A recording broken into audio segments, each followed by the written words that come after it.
Estos son los principales títulos del Diario de Mariana. Crimen de abril, jueces en la mira. El aberrante asesinato de la niña de 12 años generó un fuerte debate en la sociedad contra los jueces garantistas que liberan a los delincuentes antes de que cumplan sus sentencias. Bajo la lupa de Fernández Díaz, en vivo y exclusivo, el prestigioso periodista y escritor presenta su nuevo libro de ficción política y analiza la realidad social, política y económica de la Argentina. Escandaloso triángulo en Bailando. Tremendo cruce en la gala de tango entre Rocío Robles, Barbie Silenzi y el bombito Tiago Grifo. Las bailarinas se sacaron chispas y sacaron los trapitos sucios al sol y desataron una guerra de celos por culpa del hijo de la bomba tucumana. Bienvenidos, esto es El Diario de Mariana.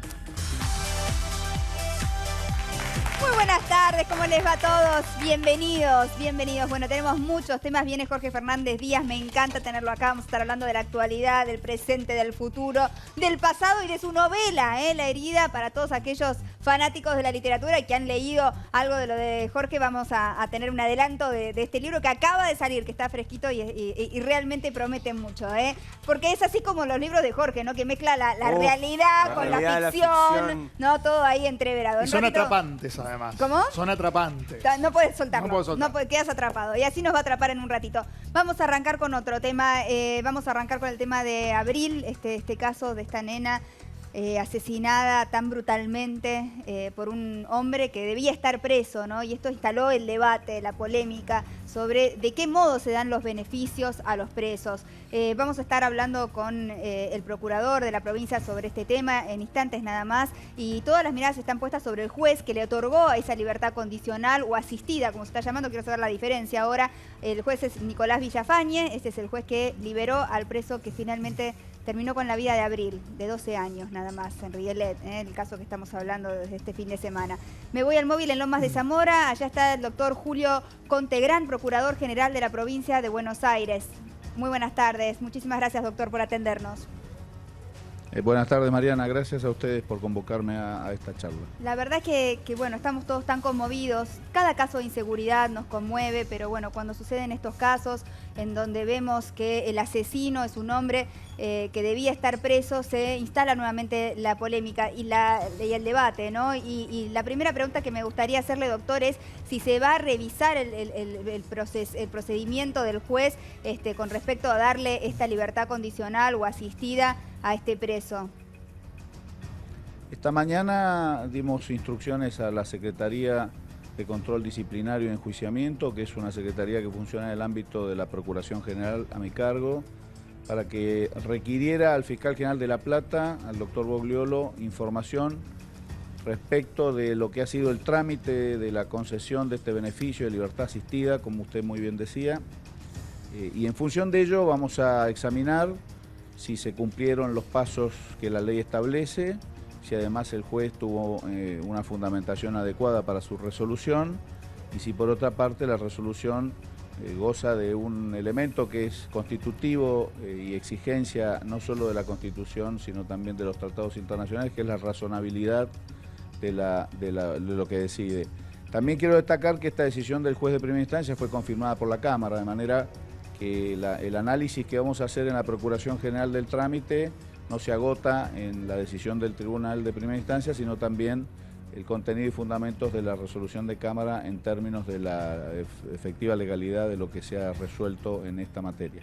Esto todavía instala más dudas, lo que nos está comentando, doctor, por lo menos para mí, ¿no? Una ciudadana común que en mucho no sé de derecho, pero desde el sentido común, cuando veo que suceden estas cosas no las entiendo, ¿no? Y digo, ¿desde qué punto de vista se supervisa cuando se otorga un beneficio de estas características? Los servicios penitenciarios, los informes del servicio penitenciario, perdón, decían que si bien tenía un buen comportamiento, había algunos detalles por los cuales el juez quizás debería haber repensado la decisión de liberarlo. ¿Quién supervisa todo esto? Efectivamente, la ley le otorga al juez de ejecución, que es el caso que estamos analizando en la provincia de Buenos Aires, la facultad, en términos de lo que se denomina una facultad discrecional, pero reglada el juez puede disponer lo que considere pertinente en esta materia, pero ajustarse a las normas que imponen un procedimiento. Ese procedimiento exige la intervención del servicio penitenciario y la elaboración de otros informes vinculados al comportamiento y a la resocialización de la persona que está privada de libertad. Cosa que no tenía, doctor, perdón que lo interrumpe, pero cosa que no estaba sucediendo con este preso, ¿no? Se decía que costaba mucho su reinserción, no quería trabajar, no quería hacer nada, se habían encontrado elementos punzantes en su celda, más allá de que su comportamiento creo que tenía una calificación de 7, digamos, pero había un montón de indicios que daban a entender que este hombre por lo menos no tenía ganas de salir a reinsertarse en la sociedad trabajando. El Servicio Penitenciario informó que el proceso de resocialización no estaba concluido y por tal motivo consideró que no era oportuno conceder el beneficio, y la fiscal interviniente también se opuso al otorgamiento del beneficio. El juez tiene, como digo, esta facultad discrecional, pero la debe fundar y debe ser razonable. Después de la resolución del juez, lo que sucedió es que el fiscal de primera instancia, la fiscal de primera instancia y luego el fiscal general interpusieron y ratificaron el recurso de apelación que fue considerado por la Cámara, y la Cámara confirmó el fallo del juez. Acá lo que tenemos que pensar también, usted lo señalaba bien, que se trata de un beneficio otorgado por las normas procesales que complementan las normas de fondo, porque es una libertad asistida que se puede otorgar según los casos y las penas hasta 6 meses antes del momento en que se puede otorgar la libertad condicional. O sea que estuvo mal otorgado, porque le faltaba mucho más que 6 meses cuando le otorgaron este beneficio. No, nosotros estamos 6 meses previos al otorgamiento, al momento en que se puede otorgar la libertad condicional. 6 meses antes de los 2 tercios. Perfecto. Sí, ahora usted me puede ayudar. ¿Cuál es la diferencia entre la libertad condicional y la libertad asistida? En términos de las exigencias, son mayores de la libertad asistida, y los recaudos que debe cumplir la persona privada de libertad y que está con el beneficio son mayores en cuanto a concurrencia, seguimiento por parte del patronato de liberados. Que ahí tenemos un a problema, efectos de ¿no? ir controlando. Ahí estaría el mayor problema, ¿no? Habría que chequear, es una cuestión que también nosotros vamos a analizar. Vamos a analizar, como le decía Mariana, el cumplimiento de los recaudos en primer lugar, si efectivamente las exigencias normativas para el otorgamiento de la libertad asistida se cumplieron en el caso en cuanto a cómputo y en cuanto a otra serie de recaudos, y a partir de allí veremos eventualmente de promover algún tipo de acusación respecto a los magistrados, pero esto es prematuro. Hasta que nosotros no verifiquemos, no podemos sino partir de la convicción de que las normas fueron cumplidas, de que hubo fundamento y hubo razonabilidad. Si algo de esto no sucede, la Procuración General tiene la facultad y además el deber de promover una acusación hacia los magistrados que han incumplido la ley. Esto lo vamos a examinar. Y doctor, con respecto a este juez, al doctor Villafañe, tengo entendido que ya tiene algún antecedente de un pedido de juicio político que no prosperó por otro caso en el 2012. ¿Eso también se va a tener en cuenta en este caso?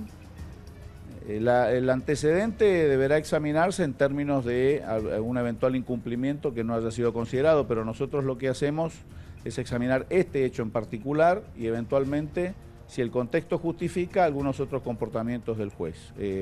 Lo que también vamos a analizar es un nivel estadístico del otorgamiento de las libertades asistidas o de la libertad condicional, y a partir de acá formular un criterio de valor que nos permita eventualmente promover una acusación si es que los datos objetivos lo justifican. Yo quiero destacar otra cosa que también es importante en términos de la resocialización.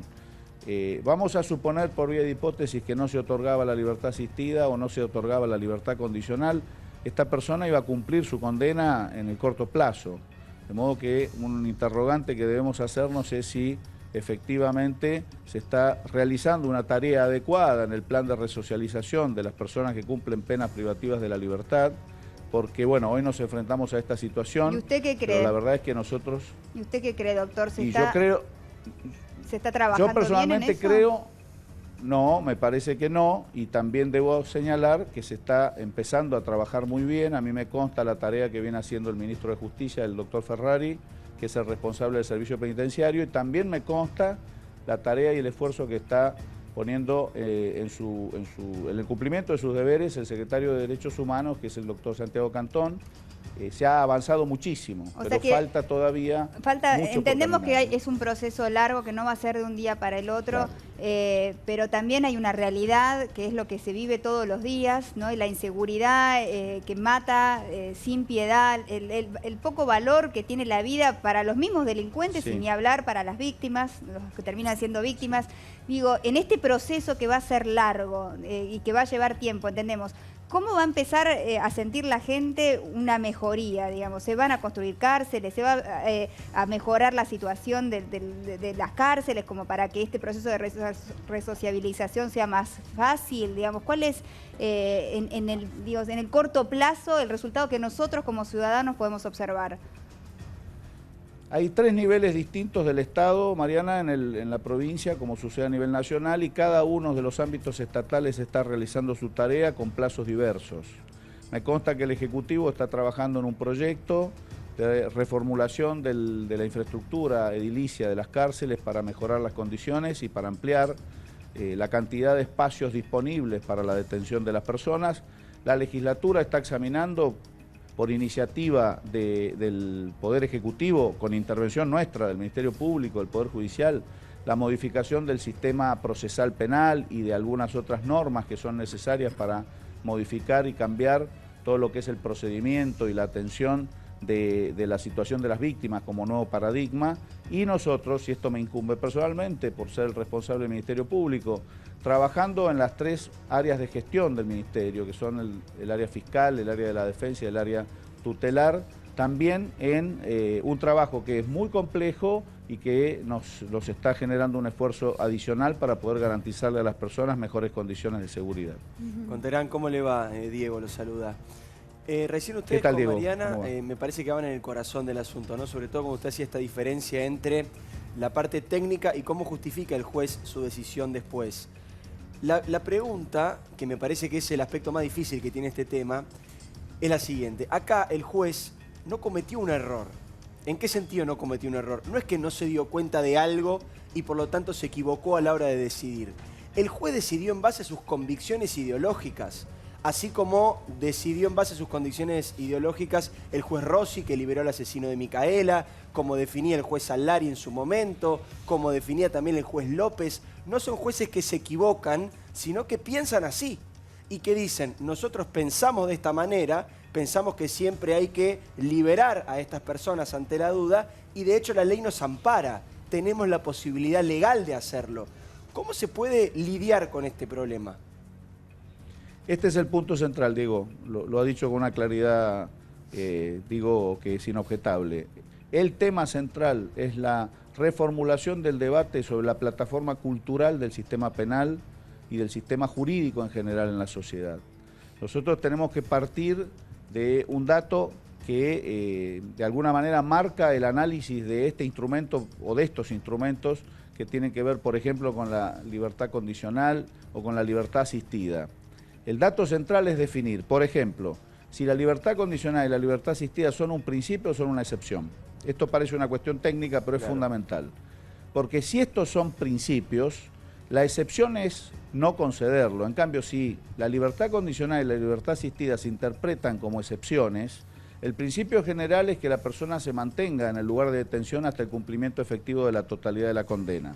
Entonces, esta concepción tan dispar que se presenta en el ámbito de nuestros jueces a nivel de la provincia, que es lo que yo puedo comentar con mayor autoridad, tiene a su vez un trasfondo.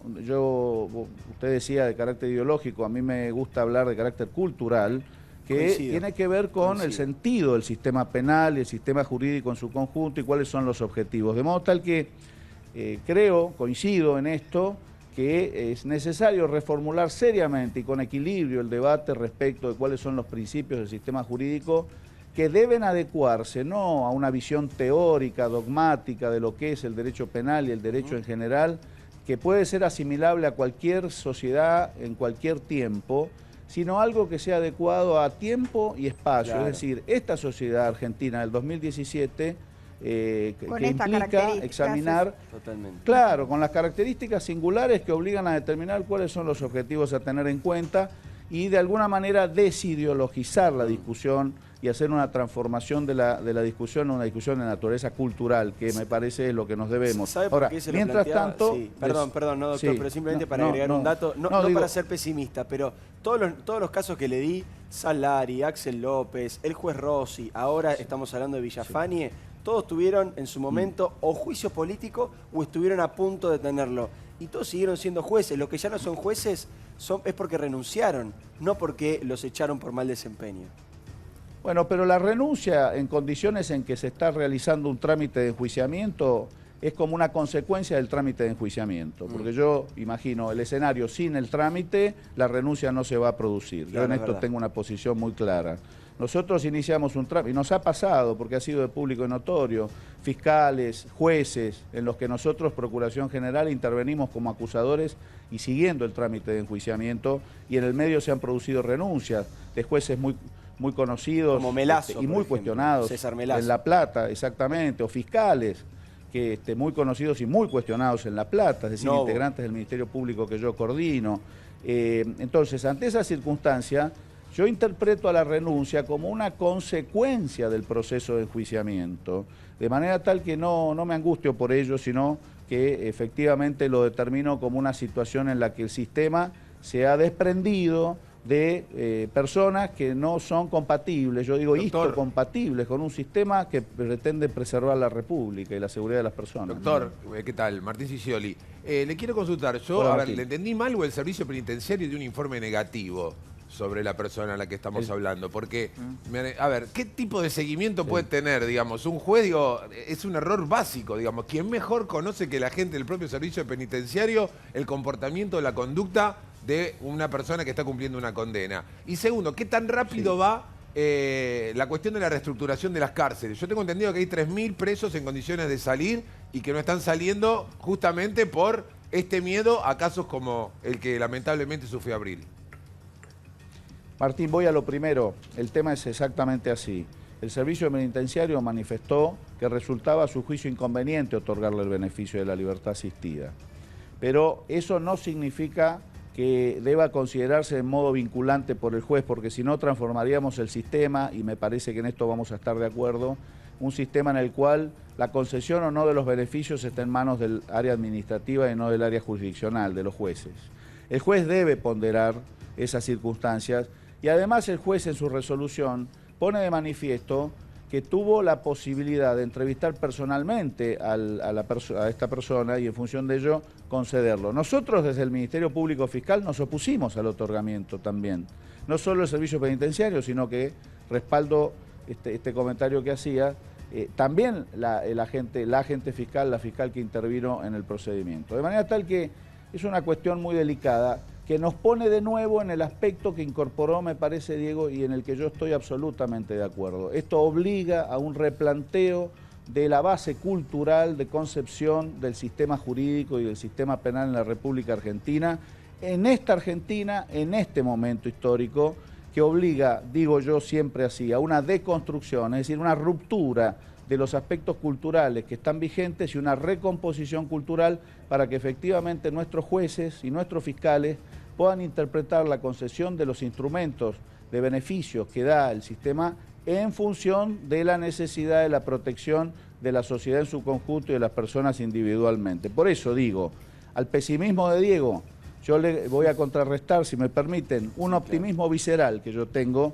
en tanto nosotros, la totalidad de los integrantes del Ministerio Público, estamos trabajando mucho para poder lograr esta recomposición cultural y los ejemplos que veníamos dando tienen que ver con eso.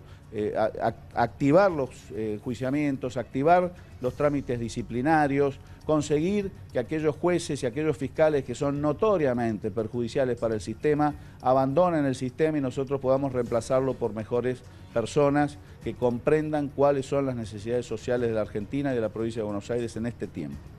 Le agradecemos mucho, doctor, su tiempo, sabemos que está muy ocupado. Era realmente importante conocer esta voz, conocer dónde estamos parados, digamos. Recién usted hablaba de estas reformas, de este replanteo, y bueno, obviamente da esperanza, pero la pregunta para finalizar sería cómo se lleva a la práctica y cuánto tiempo lleva todo esto para que nosotros podamos sentir esa mejoría, ¿no?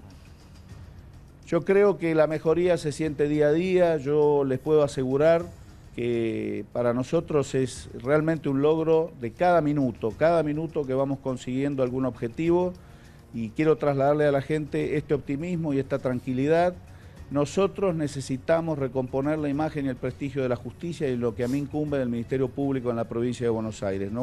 Nuestros fiscales, nuestros defensores, nuestros asesores de niños, niñas y adolescentes y los curadores de los incapaces no pueden realizar su tarea si no se confía en nosotros. Por eso, uno de mis objetivos centrales desde el punto de vista del plan estratégico es recomponer la imagen y el prestigio. La sociedad debe creer en nosotros y debe empezar a creer de nuevo en todos los integrantes del Poder Judicial. Transmito esta cuota de optimismo, que por supuesto en términos de los familiares de las víctimas es casi hasta obsceno. Yo recibo cantidad de familiares de víctimas todas las semanas y realmente es desgarrador y no hay demasiada respuesta para dar para el día después. Pero el tiempo que nosotros tenemos por delante es un tiempo que es cada vez más corto si empezamos antes, y ya hemos empezado, y les puedo garantizar que estamos en el buen camino. Muchísimas gracias, doctor, por su tiempo y todo lo que nos ha aportado. Gracias. El doctor Julio Contegrán, Procurador General de la Provincia Gracias, de Buenos Aires, lo devuelvo a su trabajo. Muchísimas gracias. Bueno, importante tener la palabra del Procurador General de la Provincia de Buenos Aires en un caso que realmente ha generado tanto debate, ¿no es cierto? Y cuanto más conocemos acerca de los detalles de este hombre que cometió este asesinato, del juez que le otorgó este beneficio, más nos revuelve el estómago. Y qué importante, Mariana, el rol de un procurador profesional, en el sentido de que a estas cosas se tienen que dedicar los procuradores, no a hacer política, sino justamente a ver la línea de la política criminal, cómo se investiga, quién va preso, quién no va preso, quién sale, quién no sale. Este es el rol fundamental que tiene para la Argentina un procurador. Esperemos que el próximo procurador a nivel nacional sea un hombre pro y también esté dispuesto a debatir. Recordemos que este es el rol de Gils Carbó que está dejando. Claro, ¿no? a nivel nacional es Gils Carbó. Exactamente. Bueno, vamos a cambiar de tema. En realidad no vamos a cambiar de tema porque le voy a pedir su opinión sobre este tema, porque es una visita de lujo. Está con nosotros Jorge Fernández Díaz. Fuerte el aplauso. Bravo, escritor, maestro, periodista, miembro de la Academia Argentina de Letras. Con él vamos a estar hablando obviamente de la actualidad y de su libro. Acá lo tengo, Jorge. La herida. Primero fue el puñal, ahora viene la herida. ¿Se viene la trilogía? Sí, por supuesto. Por supuesto. Bueno, ahora me vas a contar un poco de este libro que ya me tiene tentada, pero quería pedirte tu opinión sobre lo que estábamos conversando, porque bueno, obviamente la muerte de Abril, como tantas otras víctimas que nos han conmovido, nos atraviesa, ¿no? Nos hace replantearnos todo y tratar de analizar dónde estamos parados y hacia dónde vamos. Pero a ver, razonemos sobre lo que está sucediendo. Yo creo que lo que está sucediendo es mucho más grave de lo que el procurador nos presenta. Me parece que el procurador es un poco optimista. Está bien que lo sea, porque está en un cargo ejecutivo y mejor que sea optimista y no tan pesimista como quizás como nosotros. A ver, la Argentina está intentando desde hace 5 minutos, o sea, desde hace 2 años, tratar de volver al sentido común, tratar de volver a un país normal, tratar de dejar las anomalías atrás, anomalías que llevan no solo la década kirchnerista, sino que vienen de antes todavía. Recuperar el sentido común es fundamental. Los jueces tendrían que tener un sentido común y no manejarse con una ortodoxia que aprenden en la facultad. Esto hay que decirlo. Se puede vigilar a los jueces, se los puede sancionar, pero no importa, porque la facultad hoy, y desde hace varias décadas, es una fábrica de esta ideología que yo la llamaría un hipergarantismo, un ultragarantismo, y nada que sea ultra es bueno. Nada que sea en ultra algunos bueno. casos hasta abolicionista directamente. Directamente abolicionista. Si el garantismo, por supuesto, es importantísimo. Yo me considero un garantista. Creo que hay que dar todas las garantías posibles a las personas y aplicarles la ley en su beneficio, en términos generales. Ahora, muy bien, el hipergarantismo, cuando vos ya perdés el sentido de realidad y vas a un sentido nuevo, que no es el sentido común, que no te ubicás en tiempo y en forma, en eso tiene razón Contegrán. Con respecto a cómo está la sociedad en este momento, ¿Cómo nuestras está la características, sociedad? que no son las mismas características que otras sociedades de otros países, donde Por quizás supuesto. este hipergarantismo sería un garantismo, ¿no es cierto? Por supuesto. Y además, son ideologías de laboratorio, en ¿qué es lo que condiciones sucedió? ideales. Claro, ¿qué es lo que sucedió? Primero que esta idea de Zaffaroni, Zaffaroni es uno de los líderes, El máximo referente. y máximo referente, pero no el único, que ha generado que la facultad produzca en serie esta clase de funcionarios, con este tipo de lógica totalmente anómala, que no tiene nada que ver con la demanda social. Finalmente se pierde la idea de la demanda social. Por supuesto, la demanda social no puede ser por el linchamiento, no puede ser, la gente común no sabe sobre Código Penal, pero la justicia perdió el sentido de la realidad en base a estas teorías. Pero además analicemos lo que pasó. En 12 años de kirchnerismo, uno podía esperar que las cárceles se convirtieran, ¿no?, sobre todo en la provincia de Buenos Aires, se convirtieran en lugares más oxigenantes, que se armaran, que se hicieran cárceles con más derechos humanos, con más rehabilitación, ya que creían en eso. Pero no, ¿en qué se convirtieron las cárceles? En algo peor todavía, en una fábrica de bestias, en una fábrica de delincuentes se convirtió la cárcel. Entonces, vos ubicás, la cárcel es una fábrica de delincuentes y la facultad de Derecho es una fábrica de dejar libre a los delincuentes. Es una combinación explosiva en la Argentina. Entonces yo lo que digo es que la Argentina está en un proceso de tratar de recuperar el sentido común. Nos cuesta muchísimo porque nosotros tuvimos el sentido desquiciado durante décadas. Así no fue con el sentido desquiciado. ¿Sí? Hicimos cosas exóticas, estrambóticas, estamos con cárceles mentales siniestras, que nos impide tener un capitalismo serio y benefactor, tener una democracia plena, republicana, tener un sistema de partidos políticos normal. Es decir, todas las cosas, tener un servicio de justicia limpio. Que cuando los jueces... a naturalizar cosas que no deberían serlo. Vos hablás, me interesa este punto del sentido común. ¿En qué otras cosas podemos dar ejemplos concretos? ¿Se ve esta falta de sentido común, digamos, llevado a la política, llevado a la vida cotidiana? En todo, digamos. Yo creo que antes déjame decirte que yo creo que este gobierno y la oposición más racional deberían en algún momento, sé que siempre estamos en emergencia, pero en algún momento iniciar una reforma judicial debatida, profunda, que debata estas ideologías, esta situación crítica que se vive con respecto a la inseguridad y con respecto a los presos, y también con respecto a los jueces de Comodoro Pi, que ese es otro problema enorme que viene arrastrándose, que si querés después lo hablamos detenidamente, porque están en el centro hoy de una polémica bastante grande. Es decir, me parece que hace falta, así como se está intentando hacer una reforma económica, bajar el déficit fiscal, desarmar la bomba atómica que todavía sigue, porque hay un pagadiós populista que le dejó la bomba, que es un déficit inaguantable, que además este gobierno lo subió un poco porque no le quedaba alternativa después de la devaluación del cepo y de una serie de cosas. Entonces, acá hay una bomba económica que es necesario ir desarmando. Creo que el peronismo más racional, creo que los renovadores de Massa, los socialistas santafesinos, están en una razonabilidad para volver a tener una economía normal, un país normal, con instituciones normales. Ahora, esa reforma, déjame decirte, esa reforma judicial, puede ser que la reforma económico-social haya que hacerla ahora, es de emergencia, pero si no se hace esa reforma de fondo, vamos a tener todos estos casos todo el tiempo. Claro, tiene que ser, todo tiene que funcionar de manera sistémica, ¿no es cierto? O sea, tiene que ser las reformas todas al mismo nivel. Vos hablás de la principal batalla que tiene Macri por delante en alguna de las editoriales que leí tuya el fin de semana, me parece, de la batalla cultural, ¿no es cierto? Hablás del cambio cultural que tanto se viene hablando. Me parece que un poco lo que incluye es todo esto, ¿no es cierto? Incluye todo esto, y nosotros me parece que los argentinos tenemos categorías viejas.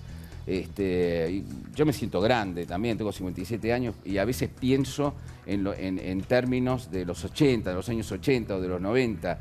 Me parece que hay que pensar para adelante, que hay que sacarnos un montón de supersticiones de encima. Nosotros tenemos que ser un país competitivo. No hay otro modo de pulverizar la pobreza que ser un país competitivo. Yo sé que la palabra competitivo le pone la piel de gallina a todo el mundo, pero la verdad es que si nosotros no somos competitivos, las inversiones vienen a Brasil, no vienen a la Argentina, o vienen a otros sitios del mundo y no vienen acá. Si no damos hacemos una batalla por la reforma judicial y por lo tanto no damos seguridad jurídica, van a otros lados los que tienen que venir a invertir. Ahora, y ya no hace podemos eso? vivir con lo nuestro. Jorge, ¿cómo se se acabó hace? la idea, se pulverizó esa idea de vivir con lo nuestro. No es posible. ¿Cómo se hace para hacer esto en un país como la Argentina, donde molestan los problemas y molestan las soluciones? Claro, bueno, eso es una tara muy grande, por eso es que hay que dar una batalla cultural, me parece que no solo el gobierno la tiene que dar, la tienen que dar sectores del peronismo moderno, la tienen que dar los periodistas, los intelectuales, es decir, los economistas, los economistas también tienen su problema, ¿no? Están aferrados a sus dogmas de una manera muy cristalizada. Es decir, me parece que hay por delante la idea de, muchachos, vamos a revisar, no fue muy mal en todos estos años. En el 72 teníamos el 3% de pobreza, hoy tenemos el 30%, y es falso que tenemos el 30%, muchachos, porque hay una serie de indicadores, que no solo son el indicador de la pobreza, nos demuestra que estamos mucho peor, que la mitad de la población está sufriendo y mucho. La mitad. Es una locura. O sea, nosotros hicimos mal las cosas. La hicieron mal los militares, por supuesto, malísimamente mal. Pero la hicieron mal cuando quisimos jugar a la socialdemocracia, se nos incendió el país. Cuando quisimos jugar al neoliberalismo, se nos incendió el país. Cuando quisimos hacer la izquierda popular, también se nos incendió el país. O sea, el problema está en la sociedad, el problema está en el sistema de partidos políticos, eso es lo que hay que reconstruir, y en base a eso, de esa reconstrucción, o en combinación con eso, tratar de sacarnos de encima algunos estigmas, entender el nuevo mundo. Yo escucho por ahí que todavía hablan de coloniaje, de colonialismo. Yo cuando era un militante de la década del 80, cuando tenía 20 años, hablaba de colonialismo. Hoy la principal dependencia, vamos a decir, la principal dependencia económica que tiene la Argentina no es Estados Unidos ni la Unión Europea, es el Partido Comunista Chino, para entender que cambió todo en el mundo y que seguimos con categorías viejas. Entonces, ¿Y es Macri el líder? Si nosotros no entendemos que fracasamos, eso? si no lo entendemos bien que fracasamos, es muy difícil Jorge, empezar a remover vos esas decís, creencias que las tenemos muy selladas nosotros y estamos muy entendemos cómodos con esas que creencias. fracasamos. ¿Vos decís que nosotros como sociedad estamos preparados para iniciar ese cambio cultural? Y hay gente que dice que está, pero qué sé yo, digamos, a ver, uno analiza los resultados del 22 de octubre. Y uno, ¿qué es lo que ve ahí? Y ve una demanda, no solo en los que votaron al oficialismo, sino los que votaron a Massa, los que votaron a los distintos peronismos más racionales, los que votaron a los socialistas. Es decir, más o menos, uno junta todo eso y más o menos hay una demanda social de, muchachos, hagamos un país normal. A ver, ¿podemos jugar a que tenemos un país normal? ¿Qué tenemos que hacer? Es decir, un espíritu que dice el historiador Luis Alberto Romero, de normalizador. Es decir, una demanda de normalización. ¿Podemos ser un país normal alguna vez? Creo que esta demanda es importante. Creo que hay como un presentimiento en la sociedad. Cuando no hay una lucidez, hay un presentimiento que está demandándole. ¿Y es Macri un líder a la altura para responder esa demanda? Yo creo que Porque es Macri, una demanda yo histórica, no lo sé. Jorge, ¿eh? Yo creo que hay que ver. Ahora vamos a ver cómo es el plan económico, si funciona, pero no es el único, porque no está involucrado solamente el gobierno acá. Si estuviera involucrado solo el gobierno, estamos liquidados. Estamos liquidados. Acá tiene que estar involucrada Todo. activamente la sociedad en este cambio, la creérselo. oposición, ¿no? Y el rol de la oposición, que vos marcás muy bien, ¿cómo ves a la oposición? Y depende qué oposición. Por ejemplo, yo veo algo muy interesante. El otro día entrevisté a un historiador económico, se llama Gershunov, que yo se lo recomiendo, es un gran, es alguien además con una cabeza muy abierta, que él dice que Macri y Cambiemos no es la centroderecha, no es el liberalismo, sino es algo nuevo que es el centro popular, le dice, el centro popular. Y por otro lado, escucho a Pichetto en una entrevista decir el peronismo tiene que dejar los extremos y volver a un centro nacional. Curiosamente, no creo que se hayan leído mutuamente, ¿no? Uno y otro, pero los dos hablan del centro. Entonces me parece que hay una propensión al centro, a las cosas exóticas de Menem o de los Kirchner, ¿viste? Esas cosas que fuimos a los bandazos, relaciones carnales, o vivir con lo nuestro encerrados, o, ¿viste? Todos esos bandazos, sí. Me parece que hoy no hay demanda para eso, sino nos encontramos en el centro, tratamos de negociar en el centro entre todos. ¿Sí? ¿Somos fanáticos de la moderación? se puede ser fanático únicamente de la moderación. No es muy argentino, ¿no? No es argentino, pero surge de esta demanda. ¿Cuánto va a durar? Es Va a depender contradictorio, también de ¿no? Macri. Si Macri sabe o no sabe gestionar la economía y cómo van las cosas también, ¿no? Que muchos fueron reelegidos también. Digo, yo te escuchaba a vos y digo, y cuánta razón tiene, ¿no? Porque el gobierno de Alfonsín terminó en llamas, fue un gobierno largo de 6 años, a poco mes tuvo que entregar antes.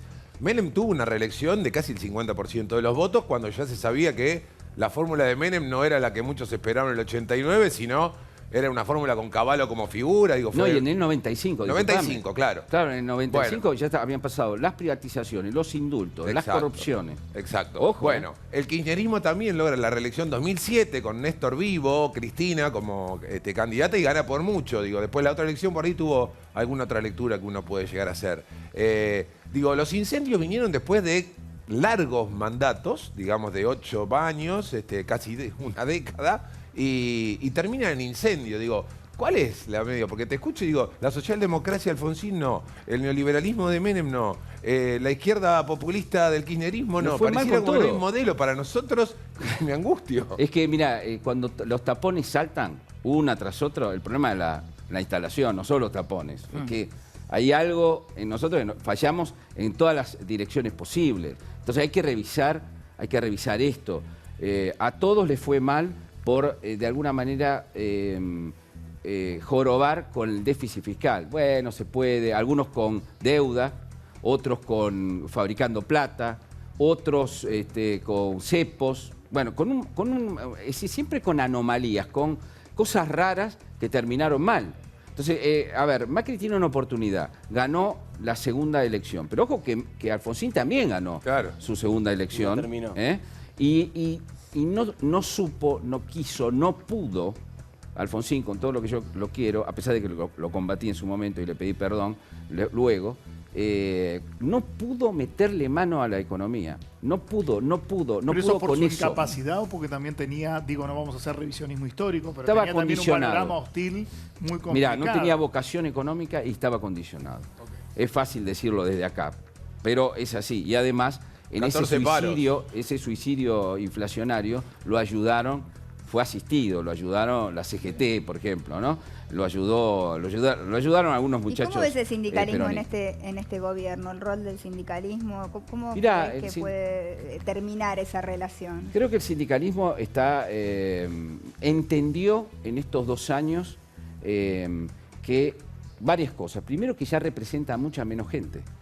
Porque el sindicalismo de Ubaldini, claro, todavía en ese momento había una inmensa mayoría de gente que estaba en blanco y que por lo tanto estaba sindicalizada. Es decir, la CGT representaba a un montón de gente. Hoy la CGT representa a menos gente porque están los que están en negro, que además esa es la negación del propio peronismo. O sea, si Perón se levanta, hay gente que le tendrá mucha bronca a Perón, yo lo critico, pero digo, si Perón se levanta y le muestran lo que hizo el peronismo en la provincia de Buenos Aires, es la negación del primer peronismo. Es decir, crear ese ejército en negro de trabajadores que no tienen vacaciones ni prepagas, que no les reconocen la jubilación, es la destrucción de lo que vino a ser el peronismo en el 45, porque es así, es pavoroso, es el mayor fracaso del peronismo, lo que pasó en la provincia de Buenos Aires. Entonces la CGT me parece que se va dando cuenta, además ve las encuestas, en las encuestas los dirigentes de la CGT están en uno de los peores momentos, entonces están ponderando, y creo que una de las cosas que ponderan es que Macri los ha llamado a la Casa Rosada. Digo porque la señora de Kirchner los trataba con un látigo y ni los llamaba para hablar, se los imponía. Se los imponía creyendo que era su jefa directamente. Eso lo llevó a un gran problema con Moyano, ¿no? Sí. Pero me parece que está en un momento de negociación la cosa. Vamos a ver cómo sigue esto, porque esto es una foto de hoy, ¿no? Hay que ver toda la película. Y el kirchnerismo, Jorge, en este contexto, vos planteabas 80% a nivel nacional que eligió por partidos más normales o propuestas electorales más normales y no tan radicalizadas como el kirchnerismo. Sin embargo, yo lo cuento siempre esto porque me pareció preocupante. Cristina, el 22 de octubre, cuando va a dar ese discurso en el cual no reconoce abiertamente la derrota, dice: la Argentina eligió el tipo de oposición que quiere. Y el tipo de oposición que venía proponiendo Cristina era el más violento. El que cortaba las calles, el que tomaba los colegios, el que tiraba Bueno, bombas pero eso es un molotov. ardid, eso es un ardid. Eso es muy pícaro. De todos los opositores, ¿a quién votaron más? A mí. Entonces, vengan todos los demás opositores, radicalícense, como voy a radicalizar yo, vayamos al Congreso, tratemos de evitar que se siga endeudando la Argentina en nombre de la patria, tratemos de que no haya ajuste en nombre de la patria, y tratemos de que no fabriquen inflación en nombre de la patria. ¿Y va a funcionar? Si vos hacés todo eso, vuela en pedazos la Argentina.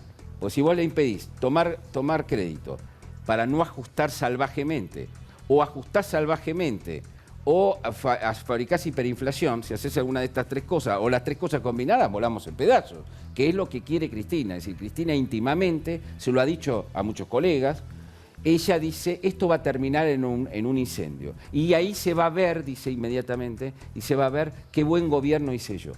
Es decir, fíjate, su deseo y su sueño y su profecía está todo junto, está mezclado como si fuera una sola cosa. Entonces, finalmente, por eso es que trabajan para el helicóptero desde el primer día. ¿Pero qué lugar va a tener? ¿No? Esta Cristina que describís, Yo ¿qué creo lugar que va a tener siempre en va la a tener un política? lugar. Yo creo que hay que entender que primero tuvo 3,5 millones de votos Sí, en la claro, provincia de Buenos Aires, claro. y tuvo otros votos a nivel nacional. Y además, Cristina está muy machucada para el peronismo, es un problema muy grave para el peronismo. Por eso el gobierno se divierte teniéndola en el centro de la cuestión, porque ha demostrado ser muy piantavotos a nivel general, digamos, ¿no? Hay un peronismo más allá de Cristina, porque Rodríguez Larreta, que dijo que no se iba a meter en internas de otros partidos, pero igualmente dijo, no hay un partido que se llame peronismo en la Argentina. Es verdad que hay varios. Es difícil pensar una Sí. Argentina sin peronismo, porque fue un partido, y es un partido que marcó y marca un tiempo histórico. Creo que Pero no ¿cuál se es tu puede. mirada? No se puede pensar en la Argentina sin incluir al peronismo, no se puede. Es verdad que muchos peronistas se van con Cambiemos, otros peronistas, que yo no los culpo, digo, vos sos un intendente, más o menos joven, te querés desprender de todo, bueno, por ahí te metés en Cambiemos. Hay otros que tratan de encontrar su lugar. No sabe todavía el peronismo cuál es su próxima reencarnación, cuál es el traje que tiene que vestir. El traje, quiero decir, a veces se puso el traje social cristiano de ¿Vos creés que hay una cafiero. reencarnación para el peronismo igual? Yo creo que puede haberla. Nadie hoy puede hacer una descripción. Nadie puede prever lo que va a pasar en el futuro. Va a depender mucho de cómo le va el gobierno, cómo va la economía. Va a depender mucho de esto. Pero déjame decirte, vos preguntabas por el kirchnerismo. El kirchnerismo es anterior a los Kirchner.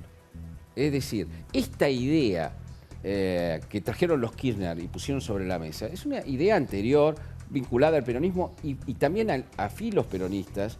Entonces, es una discusión verdadera, yo creo que legítima. A mí me fascina discutir con el kirchnerismo, me parece que es discutir con alguien que tiene otro modelo.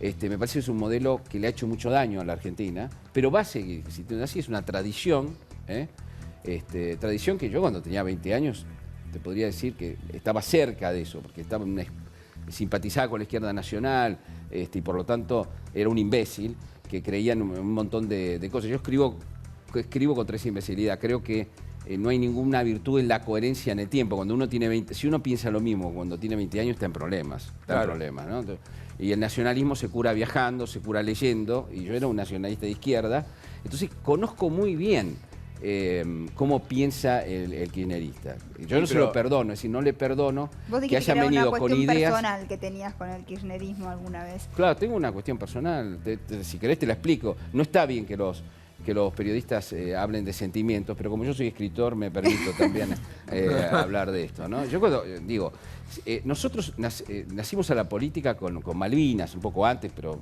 somos de esa generación. Los setentistas quisieron ser nuestros gendarmes ideológicos. Vos sos la generación del 80. Sí, yo soy de la generación del 80. Quisieron decirnos todo el tiempo cómo teníamos que pensar los que habían hecho todo tipo de trastadas violentas y de las otras, y las no violentas en la década del 70. Después, conocí de cerca lo que es el feudalismo provincial. Bueno, encima, setentismo, más feudalismo. Todos nosotros, muchos de mis amigos que son conocidos kirchneristas y anti-kirchneristas, tengo amigos en los dos lugares, evolucionamos hacia un lado, comprendimos lo que era la democracia, lo que era el mundo, lo que era construir un capitalismo serio con un Estado benefactor.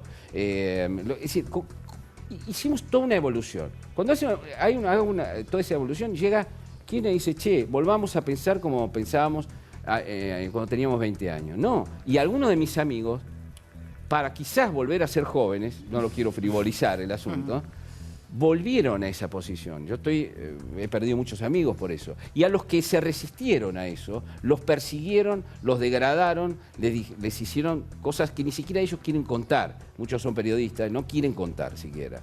Entonces, además pasa otra cosa. Ustedes saben, yo nací yo vengo de la posguerra civil española y de ese hambre.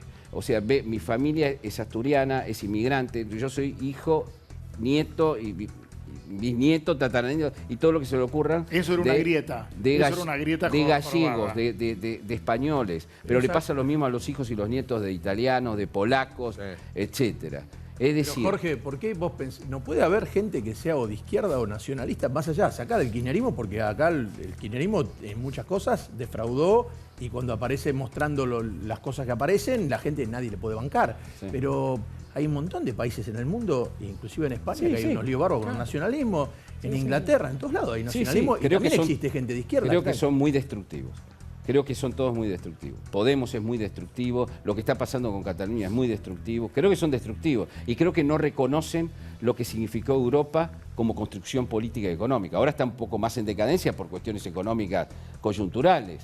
Pero me parece que despreciar, como yo despreciaba, decía, son ideas eurocéntricas, despreciaba eso, me parece que... Gente de izquierda, a nadie bancalla de izquierda, no puede haber nadie de izquierda. Pero no es que no banco. Puede haber gente de izquierda. Él está hablando pero de los discuto con ella, extremos, pero no es que no banco. Ya sé que van a existir. Y te digo, el kirchnerismo voy a seguir discutiendo hasta que me muera. No, pero te quiero decir, está Altamira, que es un hombre de 70 y pico de años y sigue siendo trotskista. Digo, que no tiene que bien que sea trotskista, me parece que el trotskismo es un delirio en la Argentina. Pero, bueno, pero es un delirio simpático. Jorge me preguntaba en relación a España.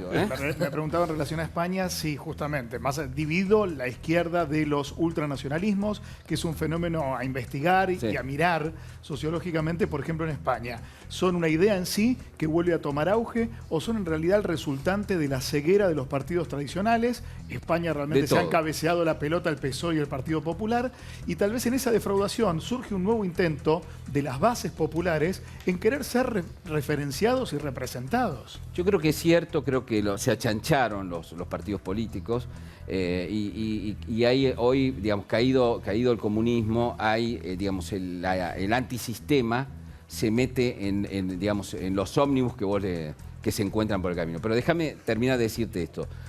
Yo vengo de los inmigrantes, ¿no? Curiosamente, el padre de Cristina Kirchner viene también con sus padres de un pueblito chiquitito así de Asturias, muy cerca de donde nació mi padre, ¿sí? Los dos somos Fernández, ¿no? Cristina Fernández y yo. He escrito sobre esto. Cristina tiene la grieta en su casa, es decir, tiene a su padre emigrante, forzado, ¿no? Que ve al peronismo con antipatía. Y después ve a su madre, que es una peronista sindicalista, y entonces encuentra la grieta ahí en el medio del living de su casa. Ella toma posición rápidamente por su madre contra su padre. Yo he escrito sobre esto, es decir, diciéndole, usted tiene la oportunidad, cuando era presidenta, de unir a su padre y a su madre de vuelta, de unirnos a unos y a otros. No hace falta levantar a unos contra otros. Ella se notó mucho el rencor contra una forma de ver la Argentina. Esa forma para mí es la épica inmigrante que creo que debe ser reconstruida en la Argentina. O sea, que vos no creés que haya sido producto de una estrategia. Sí, también fue estrategia, pero lo siente, es una estrategia que siente profundamente. Ella pudo haber hecho con la grieta, hubo un momento cuando gana con 54%, ella pudo haber, y yo no se lo perdono eso. Ahí ratificó. No se lo perdono, no, me parece una oportunidad tremenda, y me parece que la Argentina se va a levantar si recupera la épica del laburo, esa épica de nuestros padres, por supuesto a nuestra manera, a la manera de hoy, no se puede volver a tener la de antes. Pero cuando yo veía a los padres animando a esos chicos que tomaban las aulas, ¿no? porque era un escándalo. Parece que al nene lo van a llevar a trabajar o a mirar, a hacer una beca en una empresa. Yo digo, si mi viejo se levanta de la tumba y ve eso, esta es una sociedad que fue hacia el delirio, que fue hacia una cultura que no tiene nada que ver con el trabajo. Y yo creo que la reconstrucción de la cultura del trabajo es una cosa fundamental para que se levante la Argentina, que está acostumbrada a los atajos, a los subsidios, a un montón de cosas que dinamitaron esa cultura. Esa cultura, entonces, claro que tengo una cuestión personal. Coincido con vos ¿entendés? en eso, sin duda. Te quería preguntar por la corrupción, porque hasta ahora venimos hablando de la parte ideológica, Sí. pero lo cierto es que, bueno, todos estos últimos años se han dado como resultado todos estos presos corruptos que estamos viendo, todos estos procesos judiciales que se han acelerado en el último tiempo. ¿Qué crees que tiene que ver, en qué crees que se basó este aceleramiento, digamos? ¿Por qué pasó esto? ¿Tiene que ver con el ritmo político? Esto es una historia extraordinaria. Porque dijiste vamos a hablar de los jueces de Comodoro Pi, digo, bueno, vamos a entrar por ahí. Esta realmente es una historia, vamos a tratar de simplificársela a la gente, esta historia. Por segunda vez, el peronismo, primero el menemismo, luego el kirchnerismo, pero acá están metidos los argentinos, más allá de banderías, ¿no? Partidarias, hicieron lo mismo. Es decir, el gobierno en el poder opera con los jueces para parar las causas que son denunciadas por el periodismo. Primero son denunciadas por el periodismo, luego van a la justicia, opera el gobierno para ralentizar y mantener las causas dormidas. Se va gestando a medida que pasan van contra el periodismo, Menem haciendo juicios y llamando a los delincuentes, los Kirchner ya sabemos, haciendo todo tipo de cosas para decretar que los periodistas, porque acá se puede dar cuenta la gente común, la gente corriente, la de a pie, se puede dar cuenta por qué a los periodistas nos dieron tanto durante 10 años. Porque los periodistas, no yo, que yo no he hecho denuncias de investigación ni nada, pero sí a los periodistas de investigación los masacraban, los destrozaban porque estaban diciendo la verdad. Ahora, los jueces con esas causas las dormían, operados por el gobierno. No digo todos los jueces, pero una maquinaria judicial de gobierno. Termina ese gobierno y esa máquina que protegía rápidamente se da vuelta contra su amo y rápidamente se protege a sí mismo. Pasó con el menemismo lo mismo. Son especialistas en proteger cuando estás arriba y en protegerse a sí mismos cuando ya no estás arriba. Se protegen con vos, se protegen con... ¿Cuáles son las armaduras de algunos jueces cuestionados? Y, queda mal decirlo, pero la armadura a veces es el cadáver político de un corrupto. Esa es la armadura con la que yo me defiendo. ¿Cómo es la relación de este gobierno con la justicia? Porque eso es otro... es todo un desafío, digamos. Hoy vos hablás de los sindicalistas, fueron funcionales a Menem con la flexibilización laboral, ¿viste? Sí. Tienen algo medio parecido a la justicia, como que las urnas están por arriba de todo. Donde ven que va la gente, ellos van. Y da la sensación que hay una espalda... Si hoy le preguntas a cualquiera, ¿te imaginas 6 años de Macri? Y muchos te dicen, sí, me imagino 6 años de Macri. ¿Qué tipo de relación tiene el gobierno con la justicia? Muchos dicen que había cierto disgusto con la detención de Vudú porque recibió algunas objeciones de parte de algunos abogados, de gente importante, en la actualidad y a futuro, digamos. Mirá, la pregunta es, ¿el gobierno persigue políticamente a todos estos personajes o no lo persigue? Y si me permitís vamos a hablar de este tema porque me parece que es central. La gente en las encuestas dice, yo me banco lo que Macri, lo de las tarifas, me banco esto, si Macri los mete en cana. Así, aparecen así en las demandas de las encuestas. Por supuesto que el gobierno no puede mandar en cana a nadie, porque es en un gobierno que se precie de republicano. Es el poder ejecutivo, no puede meterse con las causas. Exacto. Cristina y todos sus muchachos tienen la estrategia de decir, no somos culpables, no es un problema nuestro con la justicia, es que Macri levanta el teléfono, como levantábamos nosotros, como levantaban los menemistas, como levantaban tantos otros, y aceleraban causas. Eso no es cierto. Yo tengo un testigo, siempre digo, un testigo de lujo, que es Ricardo Gilavedra, que conoce profundamente eso y para mí es un tipo moralmente intachable, alguien en quien creo. No existe esa operación, no existe. Lo que sí existe... Vos decís que hoy por hoy el gobierno no tiene injerencia en el Poder Judicial. No, no tiene injerencia. Lo que sí pasó es esto. Había un cepo judicial sobre las causas. Le sacó el cepo el gobierno. Le sacó el cepo judicial. Que los jueces hagan lo que sea, lo que necesiten. Saca el cepo. Independencia Al sacar real. el cepo, esto es puerta 12. Porque perdón, es una tragedia, pero puerta 12, en el sentido de que van todos, es decir, se aceleran todas las causas que estaban pisadas. Claro, si no las pisas más, se aceleran. Con otra cosa, ahora los jueces piden información al Estado y el Estado se las da. Les da. A la IGJ les da información. Antes la retenían, hacían todo tipo de trampas. Entonces, entre que se levantó el cepo, entre que los jueces quieren salvarse a sí mismos, muchos de ellos cuestionados y todo, y están apresuradamente, los jueces quieren ir a comer a un restaurante y que los aplaudan, no que les chiflen, otra de las cosas.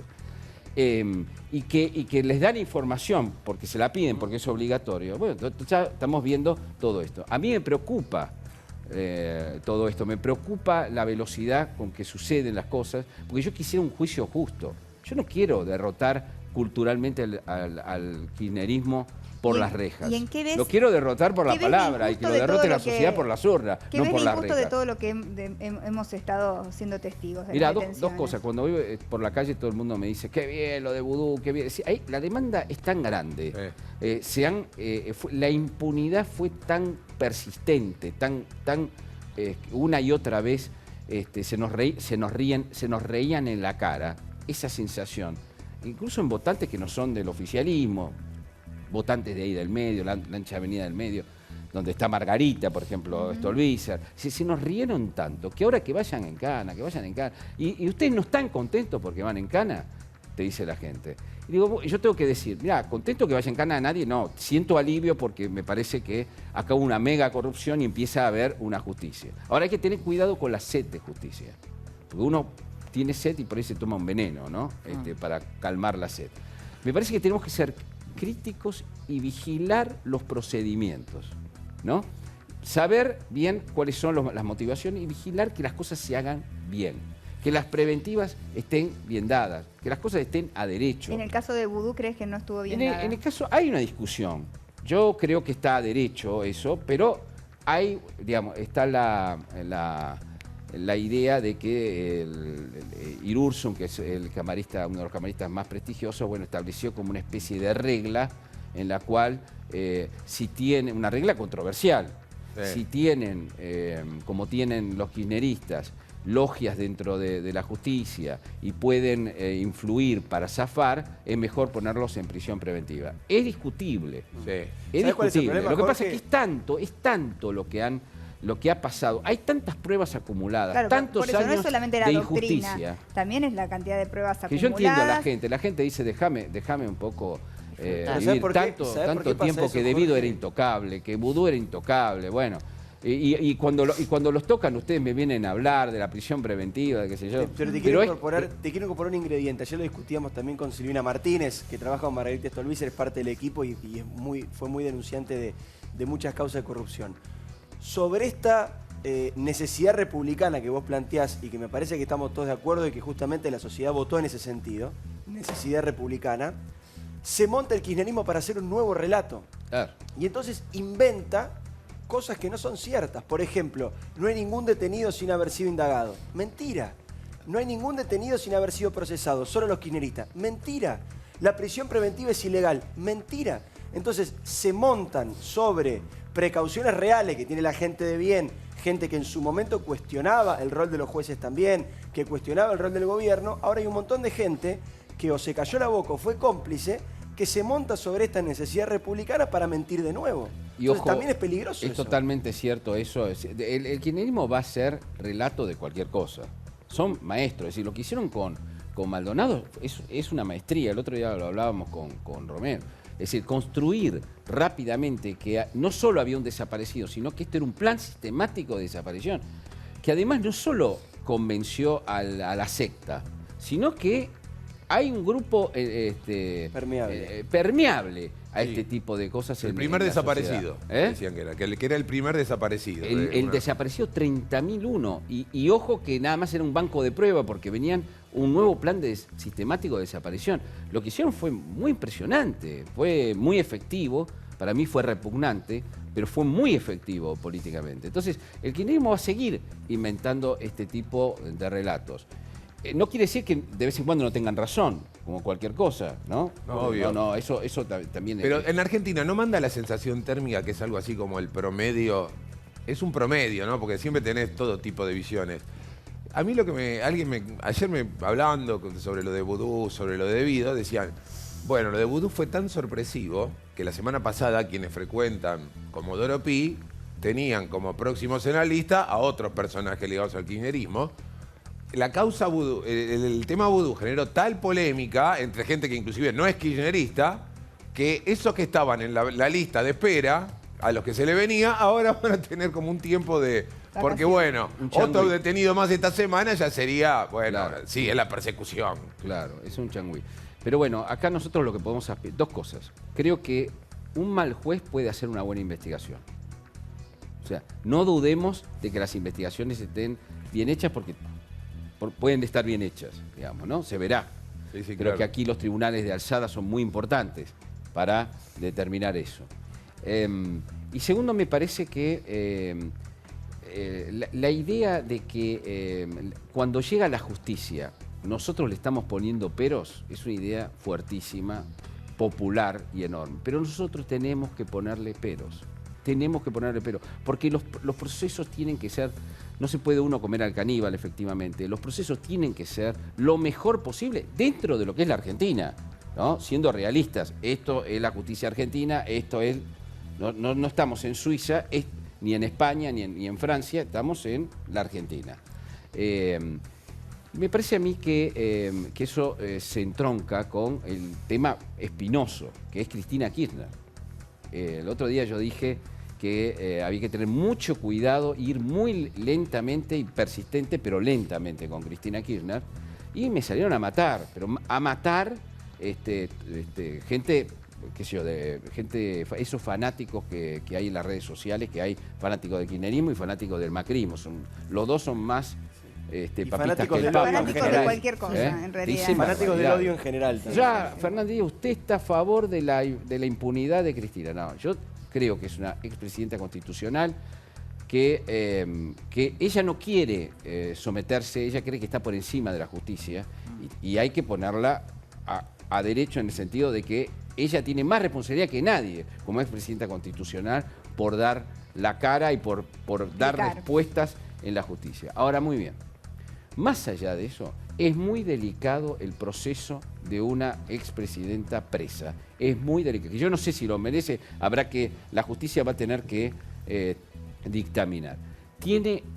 Necesitamos un juicio justo, necesitamos tribunales de alzada que se pronuncien a ver si en primera instancia las causas están bien hechas. Tiene que haber toda una serie de cosas y después un pedido que hay que ver. Para vos sería perjudicial, ¿no?, una preventiva para Cristina como pasó con Debido o con Vudú. ¿Te parece que no hay lugar para eso? Me parece a mí que sería una enorme torpeza y recordar siempre esto, ¿no? En el gobierno, por supuesto, están aterrados con respecto a esa posición. O sea, les parece eso, no pueden operar de ninguna manera porque hay una dinámica. Además, en el gobierno creo algo que es cierto, que es que no hay una organicidad en Comodoro Pi. Hay una dinámica, cada uno hace la que le conviene. Pero sí lo había en la corrupción de Debido, por ejemplo. Digamos, Debido no actuaba solo. Antes sí, pero ahora es sálvese quien pueda y cada uno tiene sus motivaciones y su dinámica. Ahora, si esa dinámica... Mira, recordemos lo que pasó con Milagro Sala. Con Milagro Sala hubo un escándalo internacional. Desde afuera, Milagro Sala era una heroína social detenida por un gobierno de derecha. Lo mismo que Maldonado era directamente un mapuche.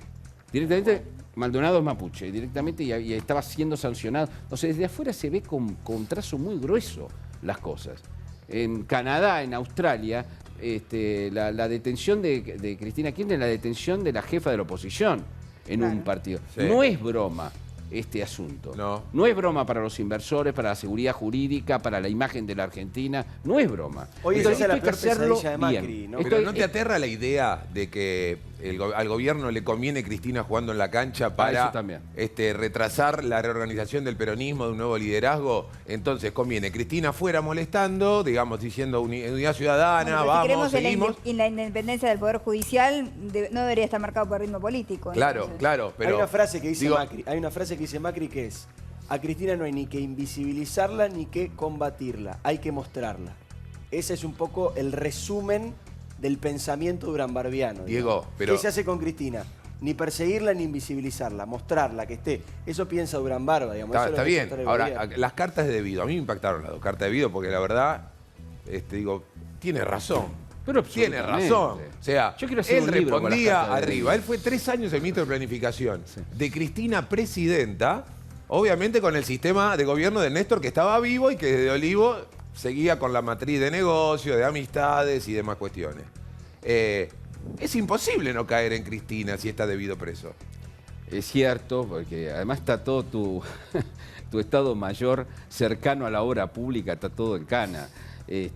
Muy difícil de separarse de eso. De hecho, la causa de obra pública, de enriquecimiento por obra pública, va a ser muy complicada para ella, muy complicada. Me parece que más complicada que otras causas, ¿no? Donde hay que probar delitos como el dólar, futuro, son causas más... O el pacto con Irán, que hay que ver en qué termina esa causa, ¿no? Pero esta causa de corrupción en la obra pública, y es muy difícil que, con la cercanía, ¿no?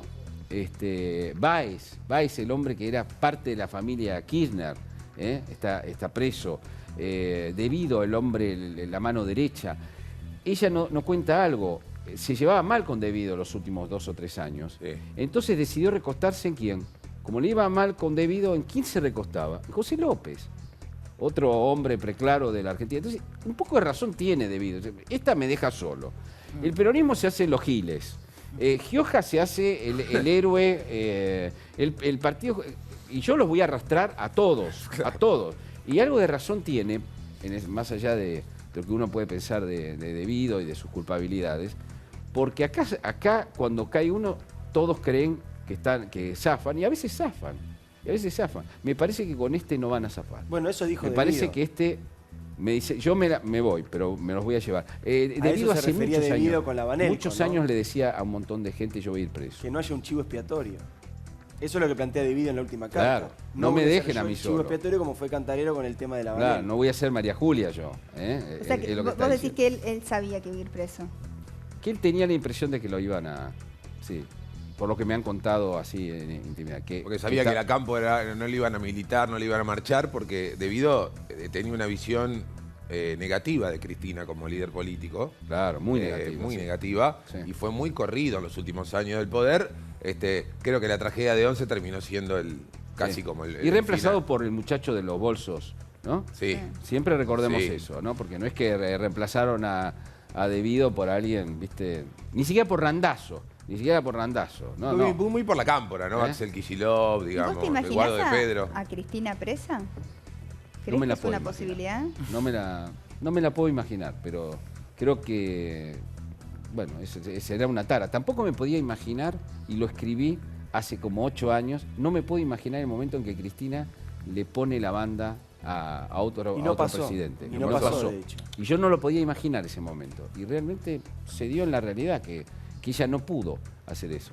Bueno, no lo sé. No sé.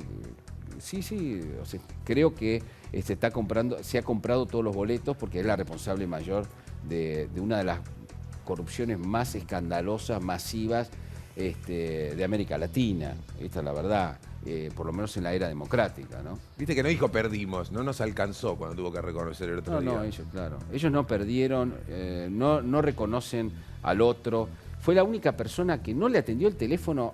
Primero no llamó al ganador, sino que no le atendió el teléfono. Es decir, la idea de yo estoy por encima de la justicia y de la democracia, y es muy penoso cuando el populismo se queda sin pueblo. Sí, este es el problema. Es decir, ¿vos en qué te basás cuando sos populista? En cualquier país. En el pueblo yo estoy a favor del pueblo. El pueblo me reconoce, la gran mayoría del pueblo está conmigo. Y los demás son antipueblo. Ahora, cuando el pueblo te hace perder las elecciones, cuando desaparece el pueblo, y a Cristina la desaparición ya va en varias elecciones. Desde el 2013. Le fueron retirando. Si cuando el populismo se queda sin pueblo, se queda en una cáscara y tiende a ser una secta. Tiende a reafirmarse en su... Eso lo diferencia del peronismo. El peronismo no se queda en su error. El peronismo dice, che, acá cometimos un error grave, a ver, vamos a hacer una autocrítica y vamos a ver quiénes somos nosotros para la próxima. Pero Cristina no, Cristina se enroca, como se diría en... Jorge, pero en el ajedrez, entramado ¿no? actual, digamos, la peronista más votada fue Cristina. El peronismo tiene un debate interno bastante confuso y complicado, que es cómo rearmarse si la más votada es Cristina. Cristina impone su sello y hay que alinearse y seguirla, porque por otro lado tampoco hay perfiles que hayan levantado tanto la cabeza por sobre la generalidad de los partidos. No, es un gran problema, porque fíjate que las elecciones pulverizaron a posibles líderes del peronismo. Bueno, por eso es que al Randazzo gobierno... se quedó con el sello de goma en la mano porque Mira, el gobierno no tuvo tiene nada. acá tiene un dilema. Primero, que no puede meterse en otro poder judicial, ¿no? Respondiendo a lo... Pero segundo, tiene un dilema que es, sus votantes quieren que Cristina vaya presa. Y al gobierno no le conviene que vaya presa. Y no puede hacer nada porque no vaya presa. Pero le conviene efectivamente que no se victimice. Porque el peronismo además es especialista en esto. ¿Por qué va a ir presa en los tiempos, si ya siendo senadora y con lo que va a llevar la Claro. causa, es imposible que en Yo este creo que tiempo... es imposible, hoy es imposible. Si todavía no está preso Menem, que está condenado del año, Sí, sí. desde el año 2000, ¿por qué va a estar presa ella? en No, un yo tiempo? creo que el Senado no. Pero nadie va a ir aunque le presos. pidieran, hoy no hay ni siquiera número, o sea que hoy me parece que no es un problema en lo inmediato. Pero además la Pero tarde causa o no está temprano, avanzada como para que una persona, supongo que No, cualquier no. persona para ir preso tiene que tener, más allá de pero que pasa Ponele que en un año lo tiene. Claro. y sería en un un tiempo año lo récord tiene. para una causa, me parece medio raro, pero bueno. Sí, lo que pasa es que son causas muy groseras las que hay, ¿no? Aparte es tiempo no sabemos récord qué tampoco, puede hablar de porque- Bidon tampoco. Perdón, Mariana, no es tiempo récord porque, por ejemplo, Cristina tiene 3 procesamientos. Tal vez llegue a asumir como senadora con 5 procesamientos. Uno de esos procesamientos por asociación ilícita es una denuncia del año 2008. Es decir, el año que viene va a tener 10 años de trámite esa causa. ¿Cuánto tiempo más tiene que investigar la empezó justicia? en 10 años diciembre del investigándola. 2000. De todas maneras, digo, me da la impresión a mí de que no corre peligro porque tiene fueros. No, y esos coincido fueros con no eso, se lo van pero a digo, sacar. tampoco Y pensemos eso- que las eso causas son de funcionaba el ahora, gobierno, porque esa es otra curiosamente. falacia No, bueno, también. pero si están sin resolver, la Corte Suprema no resuelve causas de 20 años que tienen que ver con La presidentes. Corte Suprema es otra cosa. No, Yo lo que porque estoy se apela a un diciendo es- presidente, en el caso de Menem está apelado a la Corte Estoy hablando Suprema. de otra cosa. Yo estoy diciendo, la asociación ilícita se inició en el 2008. Es decir, el año que viene va a cumplir 10 años esa causa, por la cual Cristina está procesada y embargada con procesamiento y embargo firme por Cámara Federal. O sea, está recontra avanzada la causa. No es que le falta prueba, no es que no hay. Un juez decidió que había que procesarla y que embargarla por 10.000 millones de pesos. Y los superiores, la Cámara, dijeron sí. Por lo tanto, lo único que queda es elevarla a juicio oral. Y eso, desde que la elevas a juicio hasta que se lleva adelante puede pasar un año y medio. Claro. Y después el proceso de juicio. Y después sí, Y después las entramos apelaciones. en las Digo, apelaciones. digo, pero pero digo, la sí. causa no es de Está bien, recién. pero Pero empezó estamos ahora hablando la dentro de causa. 3 años, más o Sí, menos. sí, yo estoy diciendo otra cosa. Sí, sí. No pensemos que las causas son chiquitas o no existen. Están recontra avanzadas y tienen una cantidad de prueba que no entra en los tribunales. Pero yo traigo a colación acá el tema de Cristina para ver en su delicadeza lo que se juega alrededor de este tipo de cuestiones, ¿no?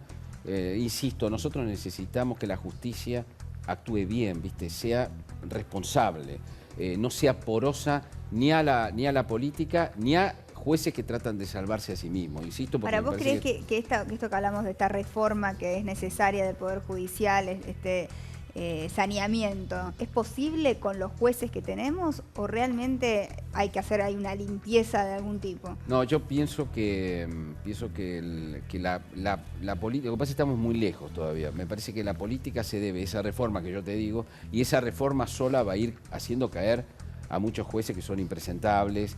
Y va a llevar un tiempo porque me parece que no es una cosa automática y te digo que es una cosa... No. Creo que es más fácil arreglar la economía que arreglar este problema de la justicia, ¿eh? No solo Comodoro Pi, sino todo lo que hablamos del garantismo y el desastre judicial en general.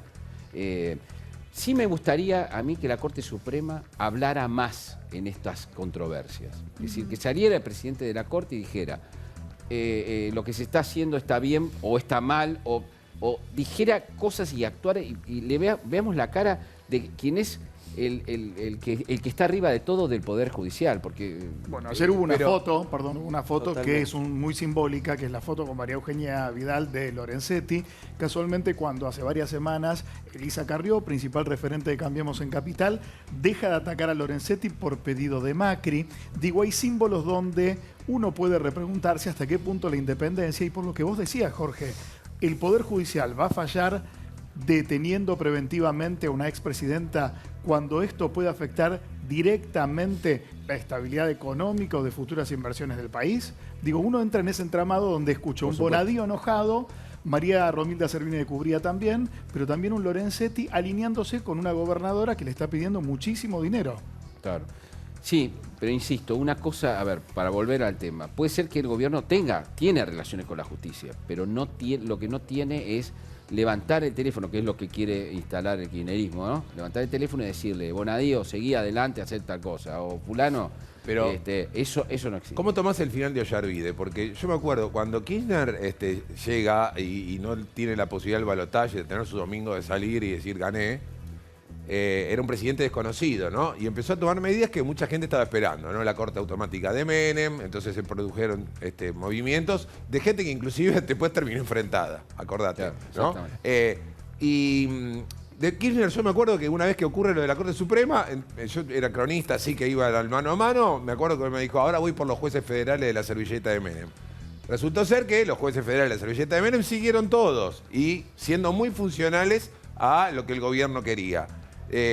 Con Ollarvide, de alguna manera, muchos estaban enojados con Macri porque decían, no, se merecía un final diferente, se fue por la de él, sin ningún problema. Digo, ¿cómo se puede producir ese removimiento de jueces federales tan cuestionados en esta democracia que vivimos? Mirá, realmente no lo sé, pero es interesante lo que decís de Kirchner, porque Kirchner iba para un lado al principio, es decir, cuando él crea la nueva Corte Suprema de Justicia, viste, todos nosotros, y internacionalmente se lo reconoció mucho, iba para ese lado. Luego se arrepintió terriblemente de tener una corte que se le escapaba, que era independiente. Él quería ir contra el peronismo y quería ir contra los jueces de Comodoro Pi. Bueno, finalmente terminó abrazando a los jueces de Comodoro Pi y abrazando al peronismo. Es decir, los cambios que hubo fueron muy... Por eso me parece que los 2-3 primeros años de Néstor Kirchner fueron espectaculares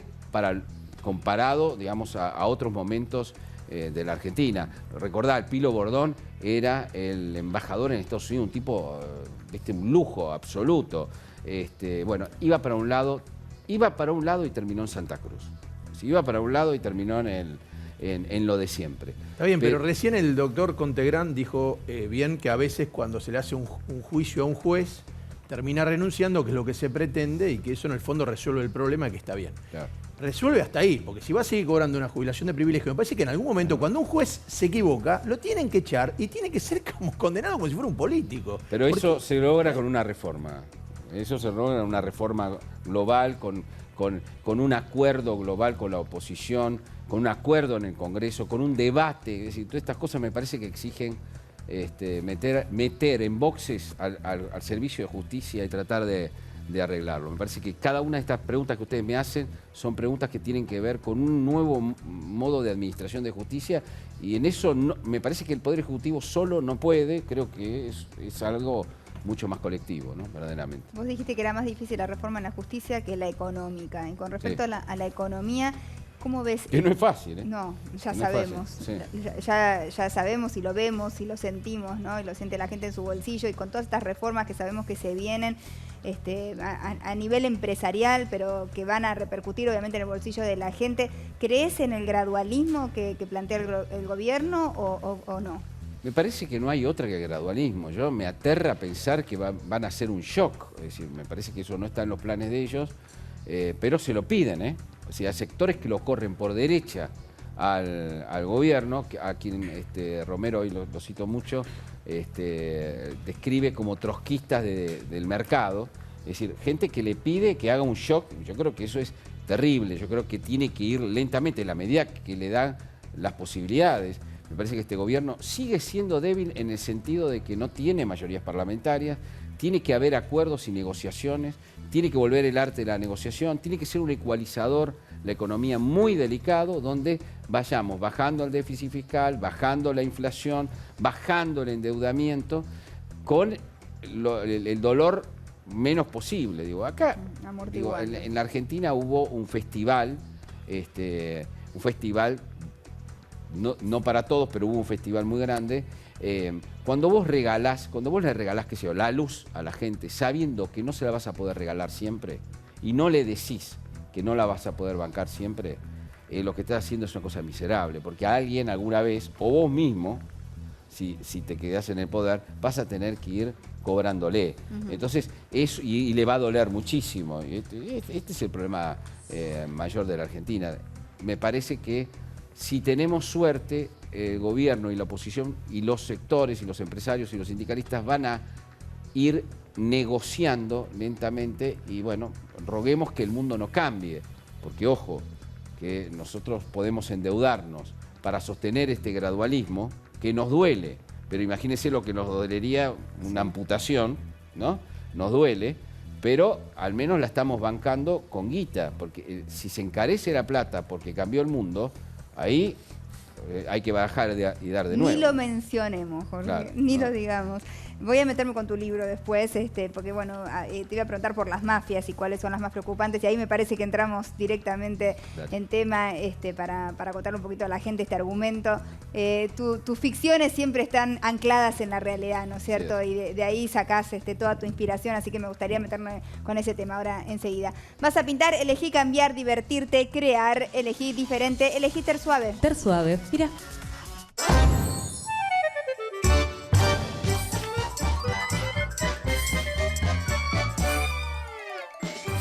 ¿Vas a pintar? Elegí diferente. Elegí Tersuave. Muchas gracias, Tersuave. Bueno, enseguida vamos a hablar con Jorge de La herida, este libro, su nuevo libro, que bueno, tiene una protagonista, un protagonista, bueno, Remil, que continúa, ¿no es cierto? Remil, que ya lo conocimos en El Puñal y vuelve a aparecer aquí y promete aparecer en un nuevo libro, que te va llevando un poco por los vericuetos de un submundo, ¿no? Que tiene que ver con nuestra realidad, desgraciadamente. Ahora vamos a entrar en tema con Jorge, que nos cuente un poquito de este libro. ¿Sabías que por cada pulga que tiene tu mascota hay 9 dando vueltas por tu casa? Por eso Labies creó Protec, la pipeta inteligente que elimina pulgas, garrapatas y mosquitos de tu mascota y de todas las de la casa. Protec, mira. Lo que le pasa a tu mascota, te pasa a vos. La pipeta Protec elimina las pulgas y garrapatas de tu mascota y las que viven en toda la casa. Protec, la pipeta inteligente que actúa en todo el ambiente. Muchas gracias, Protec. Bueno, ya seguimos con Jorge. Jorge, bancame. Es unos avisitos y enseguida estamos con vos y nos metemos con la literatura. Vamos a aflojar un poquito. Igual, cuando uno se mete en un libro de Jorge, además de entrar y no poder salir, que es lo que estamos diciendo, que atrapan tus novelas, empezás a replantearte un montón de cosas, empezás a observar de otra manera la realidad que nos rodea, ¿no es cierto? Así que por eso resulta tan interesante. Efectivo Sí premia a todos los que se animan a decirle sí puedo a cumplir sus sueños. Es por eso que tienen no uno, sino 10.000 sí puedo para ayudar a la gente a concretar sus proyectos. Te dan un préstamo hasta 10.000 pesos con mínimos requisitos y en el acto para devolverlos en 12 cuotas de 1.180 pesos. Llegaron los 10.000 sí de Efectivo Sí. Llama ahora al 0800-333-3933 o acércate a alguna de sus 94 sucursales en todo el país. Con Efectivo Sí, decile sí puedo a todo lo que querés tener.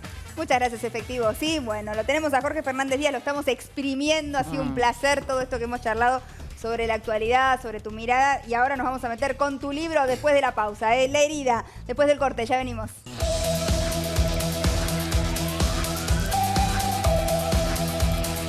Me lo rescató Jorge. Hubiera estado una hora buscándolo. Gracias, Jorge. Enseguida continuamos. ¿Qué hiciste hoy para cuidar tus huesos? ¿Crees que lo que consumís de lácteos alcanza? Pero ojo, que solo 1 de cada 10 mujeres consume el calcio recomendado por día.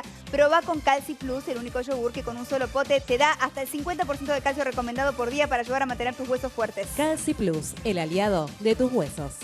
Muchas gracias. Nos vamos a ir a la pausa rápida, así nos queda todo el tiempo para hablar del libro de Jorge Fernández Díaz, La herida. Después del Puñal, llega la herida. No tiene, podés leer el puñal y la herida por separado. Estaba preguntándole a Jorge por separado, no es que tenés que haber leído el puñal para leerle. Podés arrancar por acá, ¿no es cierto? Pero bueno, el puñal fue un éxito total. Recomendamos el puñal también. Obviamente, entonces, bueno, obviamente, y hay de todo. Capaz que mucha gente del otro lado lo ha leído, 90.000 copias. Terrible. Copias se dicen, no, copias es ejemplares. Copias es de discos, de ¿no? discos. Claro, ejemplares. Bueno, así que ahora vamos a conocer la herida. Después de la pausa, ya venimos. Muchas gracias. Bueno, ya me muero de ganas. Arrancó hoy, Jorge, con esta nueva historia de Remil, que vuelve a ser el protagonista. Para todos los que leyeron El Puñal, Remil es alguien muy conocido y familiar. Pero ¿qué nos podés contar de esta novela y del rol de Remil? Que, como decíamos, cualquiera puede empezar por acá, digamos, no tiene que empezar por El Puñal, ¿no? Claro, a Remil le dicen, no tiene nombre porque es alguien de los agentes, es un agente de los servicios de inteligencia, le dicen hijo de Remil, claro, por eso le quedó Remil. y le quedó Remil, digamos, ¿no? Es un agente de inteligencia que se dedica como, o sea, es un 007, claro, de nuestro país, o sea, un país trucho, donde los 007 no están investigando con drones ni a los grandes potencias, sino que investigan a las amantes de los senadores, espían a los periodistas, aprietan a los jueces y hacen todo ese tipo de cosas de atrás. A mí todo lo que estuvimos hablando la primera hora del programa. Todo lo que hablamos la primera hora, yo lo muestro por atrás. O sea, eso fue muy interesante en El Puñal. Vos sabés que El Puñal lo leyó María Eugenia Vidal y me dijo, menos mal que lo leí antes de ir a la gobernación, porque ahí me di cuenta exactamente cómo era la intimidad, me dijo, del tramado de lo que me iba a enfrentar. Claro. Yo trato de contar la intimidad de una sucesión de mafias que existen en nuestro país. Se creía hasta hace muy poco, y hay gente que todavía lo cree, que la mafia es un problema colateral en la Argentina. Un pequeño problema acá, que tenemos otros problemas, de los cuales hoy hablamos mucho. Pero no, las mafias, ese entramado de mafias, entre sindicalismo, narcotráfico, policías, fuerzas de seguridad, servicios de inteligencia, políticos y funcionarios, ese entramado es absolutamente central, tiene consecuencias económicas muy graves y es absolutamente clave destruirlo, ir tratando de destruir esa malla que se fue armando en la Argentina, mafiosa, por detrás. Y acá continuamos con las mafias. Hay distintos personajes. Hay un gobernador patagónico que quizás alguien pueda llegar a relacionar con Kirchner, decís. No, en realidad no es una novela en clave, pero sí hay un sabor a realidad. No es nadie en especial, pero sí. Un sabor a realidad. Un sabor a realidad. Qué grande la Argentina, claro. Patagónico. Lo pusiste. ¿Sabés lo que me pasa a mí? ¿Sabés qué me pasa? Que desde que soy joven, el periodismo te pone un límite. Te dice, mira, vos podés publicar lo que podés probar, o lo que podés, en todo caso, razonar, pero no podés ir más allá. Y muchas veces los periodistas sabemos muchas cosas que no contamos, muchísimas cosas, que no tenemos los instrumentos con el periodismo para contarlo.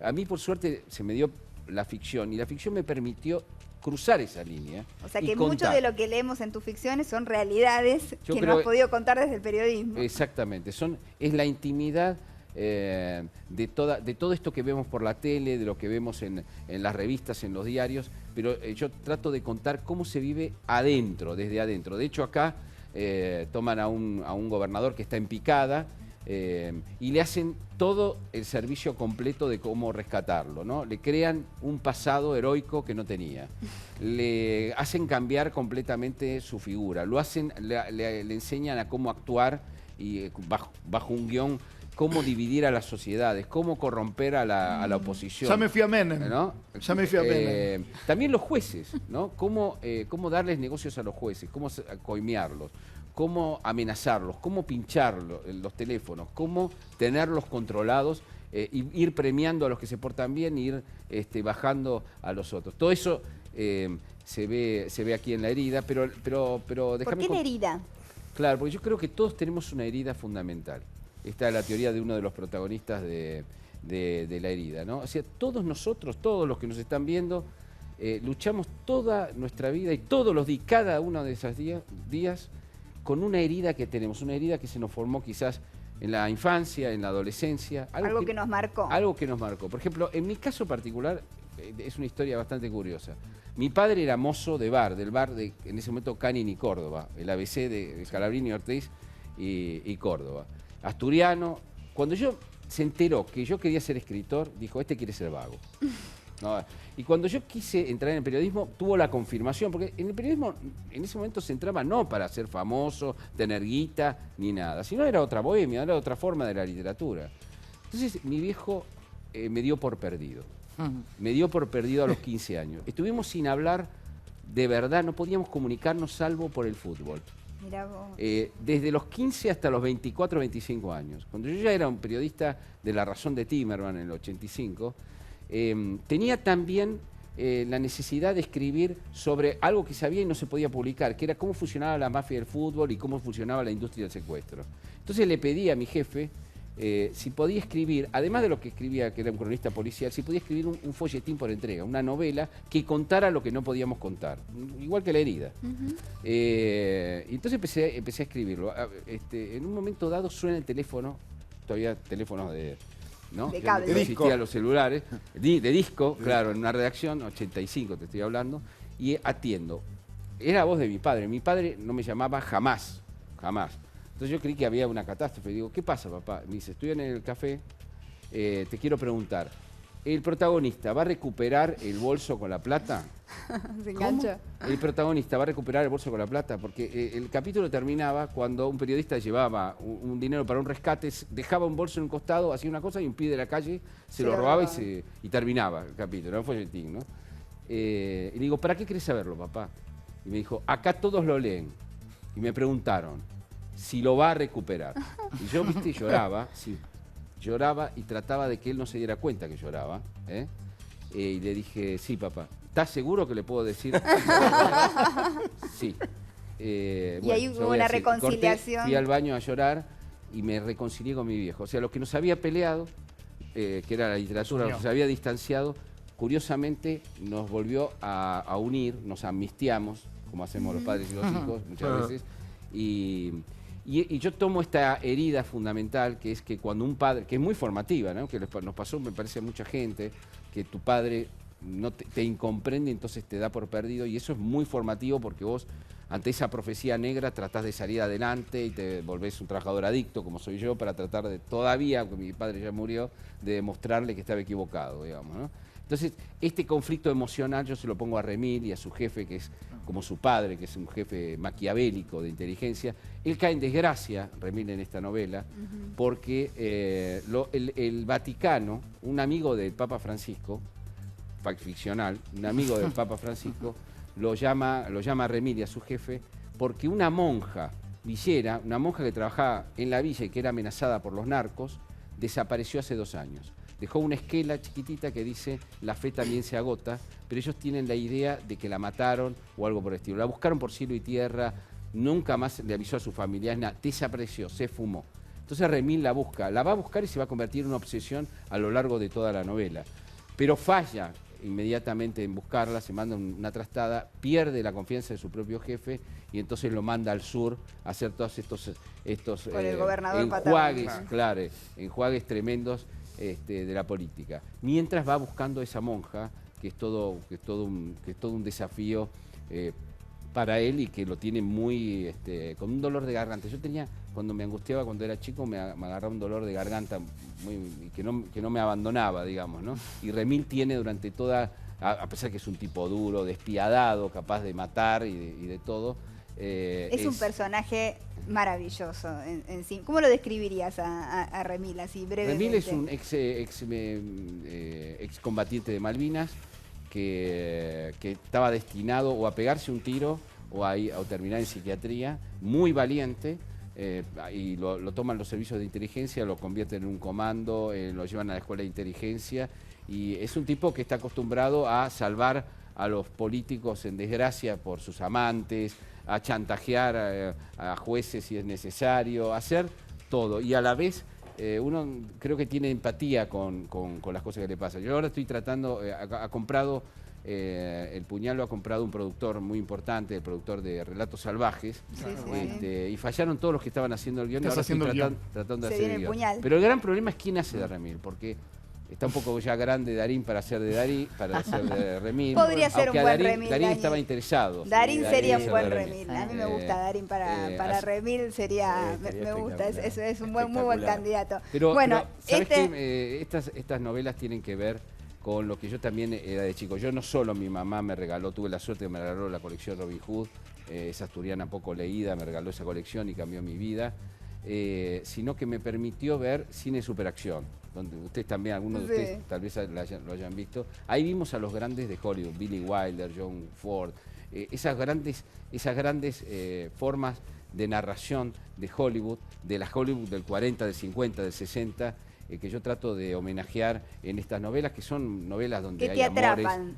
Arrancás y tenés que terminar, es así. Creo que va a pasar lo mismo que con El Puñal. Te felicito, Jorge, me encanta que nos hayas visitado y que me hayas traído tu libro, que voy a leer con mucho interés. Aquí está, La herida, Después del Puñal viene La herida, pero puedes empezar por La herida también y después ir al Puñal, puedes ir y venir y enamorarte de los personajes. Muchísimas gracias, Jorge, un placer enorme tenerte con nosotros, de verdad, muy interesante.